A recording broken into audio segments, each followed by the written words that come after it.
Alexander, thank you for this opportunity to have a dialogue with you. It's always my pleasure. And thank you for being in Russia now.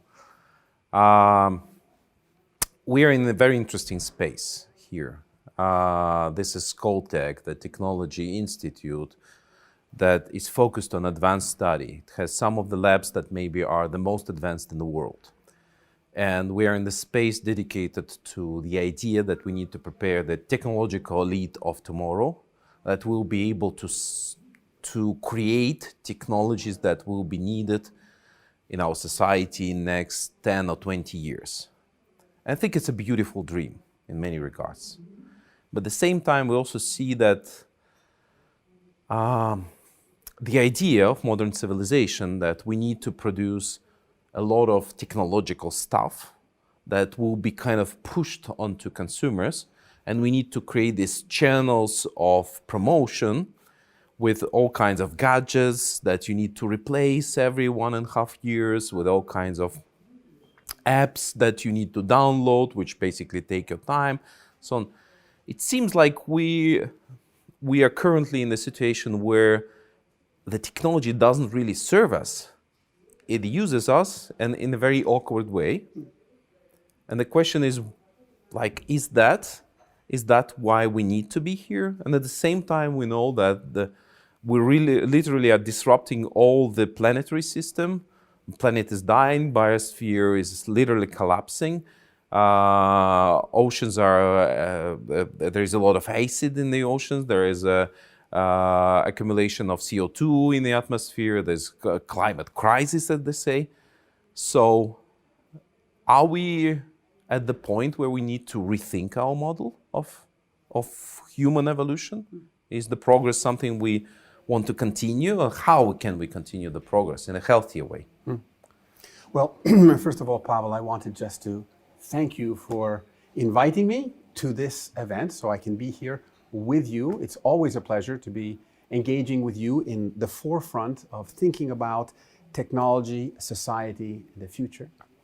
And this event here at Skoltech, I think, is fascinating because it really is at the edge of looking at the need for the kind of questions that you are asking. For me, if we don't ask these questions, if we don't attempt to come up with reasonable responses, and again, I think this is where the key is, what kind of responses do we come up with? If we come up with reasonable, that are only from the head responses, I'm afraid it won't be enough. It's very important that we have very good technological solutions to the challenges that you mentioned, from climate crisis to overpopulation to the challenges of meaningful education. Very clear. But at the same time, the challenges today for living on an interconnected planet, I think, are asking for more than just reasonable. More than just, I mean, again, I don't want to say it's not important. It's super important. But we also have to, as one of my Tibetan Buddhist friends will say, we have to think from here, right?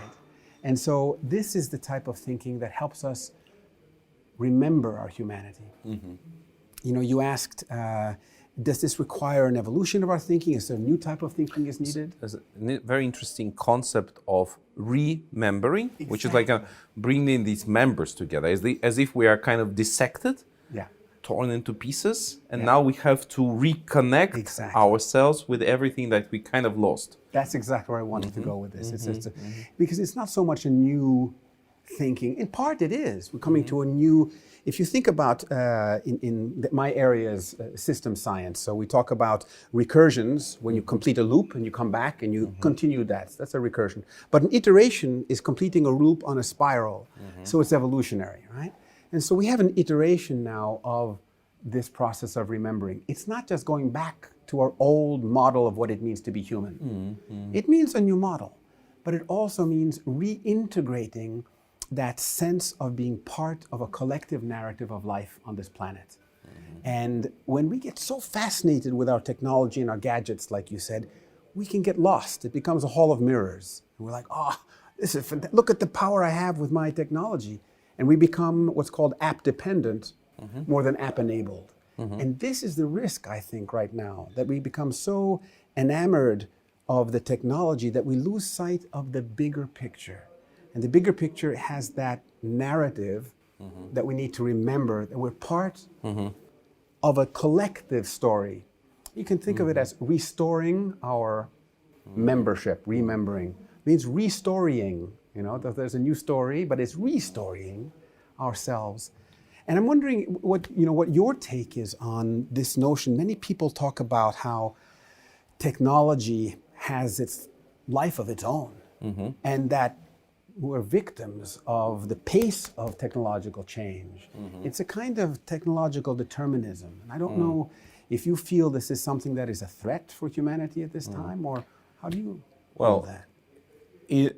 I think if we look from the bigger picture perspective, if we look from the perspective that kind of changes the scale, and start to see there is this idea, for instance, how we can think, how we can see making a movie about.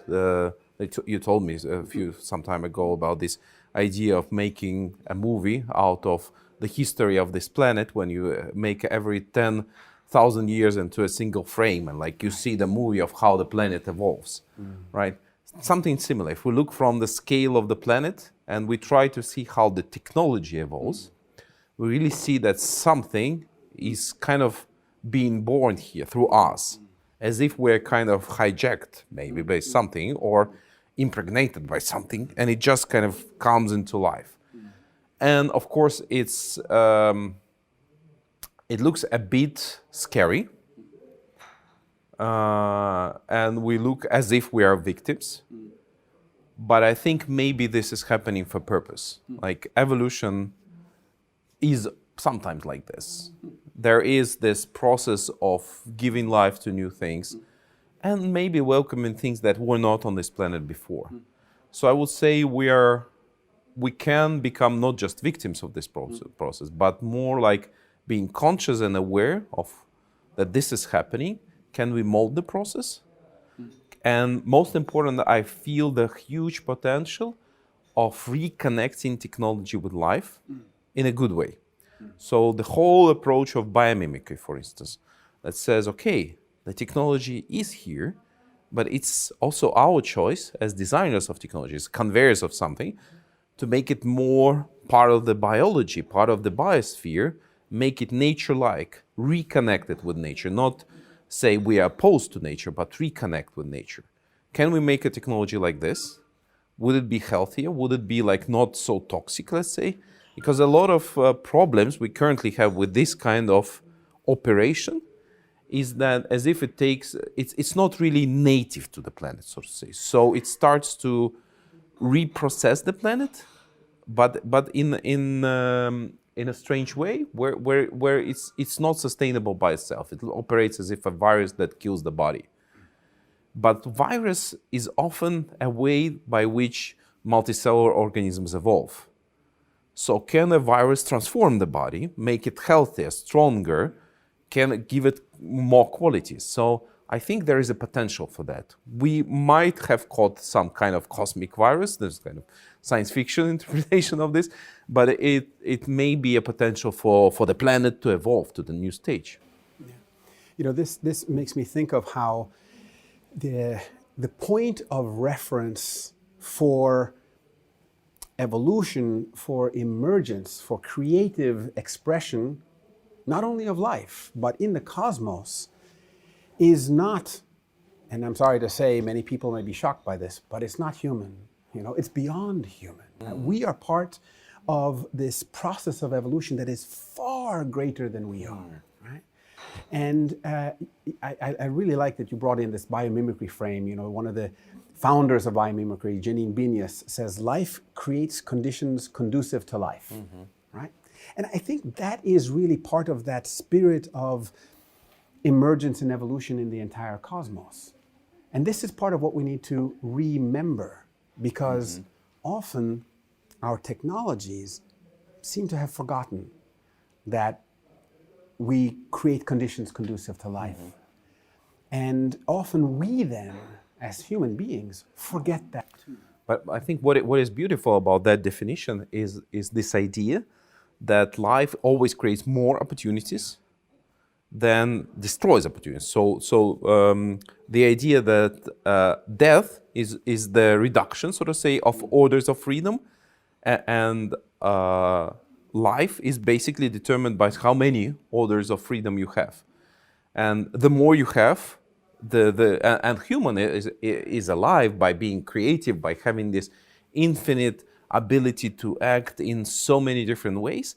And we are reducing ourselves to human robots and say we cannot do anything but just few things. This is what I've been taught. This is kind of loss of this huge potential that we have as living creatures by connecting with each other, and how much potential we have as societies, how much potential we have when we start reconnect with other species, how much potential we have when we reconnect ourselves with other species and technology.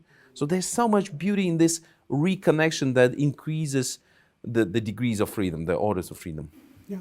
You know, I think when we're looking at how technology is able to shape the planet in so many ways, I mean, we can move mountains, we can manipulate DNA, we can work at the atomic level with fusion and fission. Really, the powers that we have are incredible. And the question is, are these part of that story of life? Are these, clearly they are, because they're expression of humans, and humans are part of the story of life. But is the story that we are telling one that brings us in the direction that creates the conditions for life? Or is it one that allows us to dominate and control? One thing that I think is important with this, Pavel, and this is, I think, really important about this remembering, is that we tend to think, for a lot of the myths that we have generated, especially in the Western mind, that we live on the planet, and that we can dominate the planet, and that we're here to control the animals and the plants and engineer the planet. We even talk about going to other planets and terraforming, you know, where we can create it to our whatever we like. The fact that we're learning now with regard to sustainability and the climate crisis that you mentioned is we can't do whatever we like. We're part of an interconnected, interdependent narrative, a story.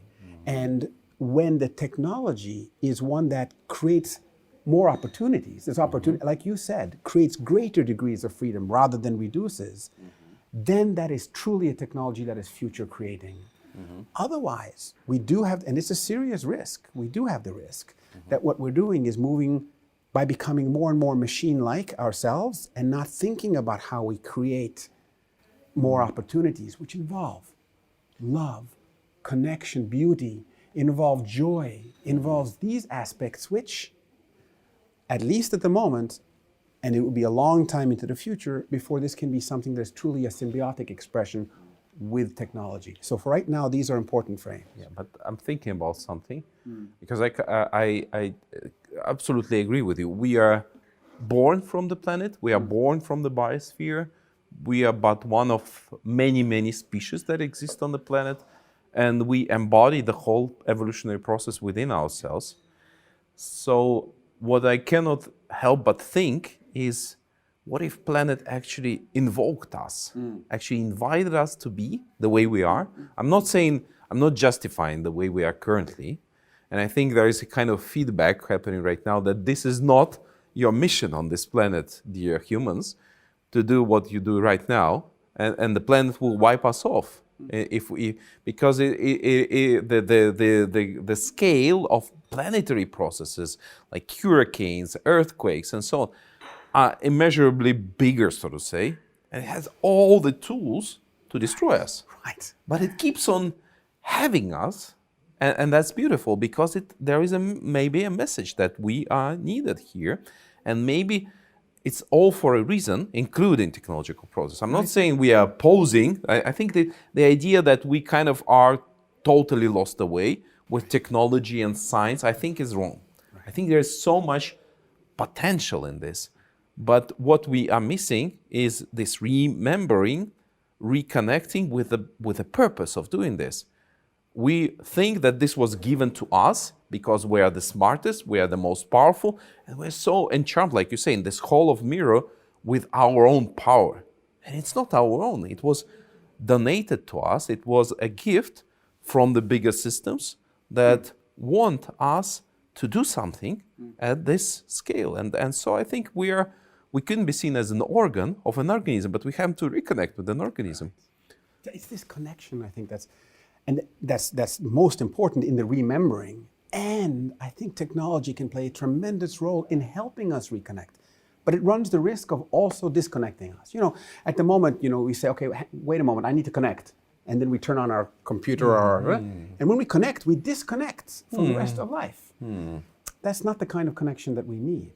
And technology can bring us into greater connection with each other, with ourselves, with nature even, by allowing us to explore places through virtual presencing and so on. It's not the same as actually being there, of course, but it is a step that helps us connect, helps us empathize, helps us see that we're not living only on the planet, but in and through the planet. I agree. Humans are not a mistake. What we're doing is not a mistake. I think it is part of this exploration and pushing boundaries, and we're learning fantastic things as a species that can be used for flourishing. My question is, because you said a beautiful phrase there, you said that maybe the planet is saying, hey, this is not your mission, humans. This is not what you're here for. What do you think our mission is? And I want you to answer the same because we have to wrap up. But my thinking is that actually we have this capacity to be more concise about how evolution is happening, and we can evolve ourselves to embody evolution, to become agents of evolution, not in a kind of blind man way, but in a very open-eyed man way.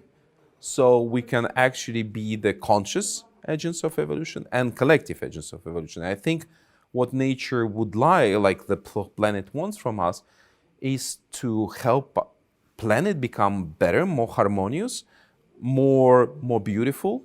I mean, there's so much beauty in it, but can we reconnect with all this beauty? Can we manifest even more beauty? Can we manifest even more life?